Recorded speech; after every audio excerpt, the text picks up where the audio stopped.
Have you ever actually stopped to examine cash? If you look closely at the physical mechanics of it, a dollar bill has no more inherent practical utility than a random stick you'd find in the woods. Yet we trade thousands of hours of our limited lifespans to acquire it. The reason it holds value is completely psychological. For centuries, human societies anchored their economies to rare metals. Gold is practically useless for daily survival, but because the supply is scarce, humans collectively agreed to place a massive premium on it. We literally audit and guard stacks of metal because we trust the shared story of its worth. That exact same psychological agreement governs our digital networks today. The only real difference between a physical fiat dollar issued by a government and a decentralized Bitcoin is which shared illusion a specific group of people decides to trust. It is the mechanism of perceived value in action. You can buy a perfectly functional handbag at Target, but luxury brands convince consumers that their specific logo carries elevated social status. People perceive the item as highly valuable, and because they believe it, the brand can charge an exponential markup. Since money operates entirely as a fragile social agreement, the act of earning it is only half the equation. The moment you are paid, you are immediately subjected to invisible, structural forces that are mathematically designed to siphon that perceived value away. The first, entirely unavoidable force is taxes. Think of taxes as the mandatory subscription fee for living in a civilized society.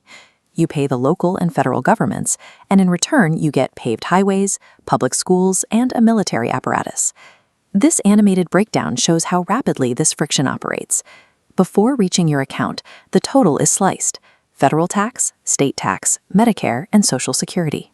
Social Security funds future retirement payouts, while Medicare subsidizes medical care for older populations and those with severe health issues. But even the money that survives the tax code isn't safe. The second, much quieter force is inflation. This is the continuous, daily decaying of your purchasing power over time. Inflation is typically driven by two scenarios. Either supply chains experience bottlenecks, making it far more expensive to produce goods, or consumers simply have too much excess cash. When thousands of people try to buy the exact same limited inventory, businesses react to the demand by hiking up the price tag. You feel the physical reality of this in the grocery store aisles. When you realize the same $50 bill that filled your cart 3 years ago now barely covers half your weekly staples, you are watching inflation erode the utility of your currency in real time. This establishes a brutal mathematical rule. Hiding your cash in a shoebox guarantees a steady loss of wealth as inflation quietly steals its value. To actually survive, you must push your capital out of the shoebox and into the institutional financial system. We tend to think of banks as highly secure fortresses, holding our exact deposits in a heavily guarded basement vault. In reality, banks are highly active matchmakers for financial transactions. In fractional reserve banking, your $1,000 deposit is instantly split. The bank keeps a tiny fraction on hand, lending the vast majority to borrowers. You supply the capital. Borrowers provide the demand. The bank profits by charging the borrower a higher interest rate. The entire machine rests on a critical assumption that depositors will not show up to withdraw all their money simultaneously. When public panic triggers a mass withdrawal, the vaults run dry and the interconnected system collapses. By simply holding a checking account, you act as the unwitting engine for a heavily leveraged lending machine that dictates the pace of the global economy. If you ever want to borrow money out of that exact same machine, institutions need a way to gauge your reliability. They do this by feeding your financial history into a shadowy algorithm known as the credit score. This algorithm relies on specific metrics. It heavily weighs your payment history, do you pay on time, and your credit utilization, which is how much available credit you burn through. It outputs a rigid 3-digit number between 300 and 850, dictating your borrowing costs. But personal financial behavior is only half the battle. The broader economic machine operates on a cycle of booms and inevitable, painful resets, known as recessions. When the lending machine overextends itself, the symptoms hit the ground level fast. Companies execute massive layoffs, stock markets plummet, and everyday people hoard their cash. To counter these massive swings, central banks pull their most powerful lever: interest rates. They hike rates up to make borrowing painfully expensive and cool off an overheated economy. or drop them to stimulate spending when growth flatlines. Financial survival means actively managing your personal algorithmic reputation, while understanding that you are riding the volatile boom and bust cycle of a massive global machine. At the very center of that entire global machine is interest. Interest is the universal cost of doing business. It is the price tag attached to using someone else's cash.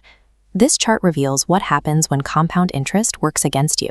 If you miss payments on a high-rate credit card, the interest begins to earn its own interest.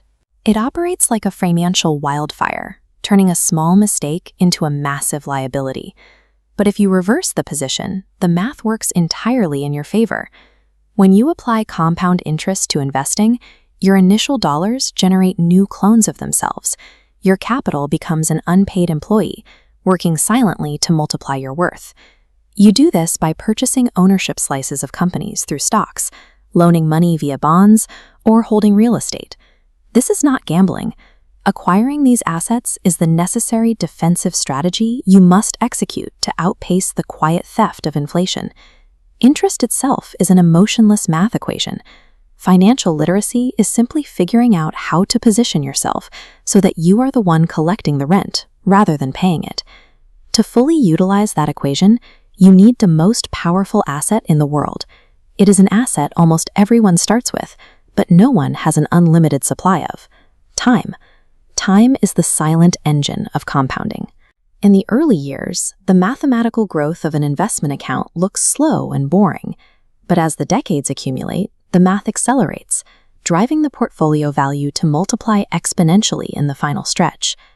This reality shatters the idea that wealth requires extraordinary luck. Ordinary people with modest paychecks routinely retire with seven-figure portfolios. They achieve this strictly through the sheer consistency of feeding their investments month after month. True wealth isn't built by outsmarting the global economy.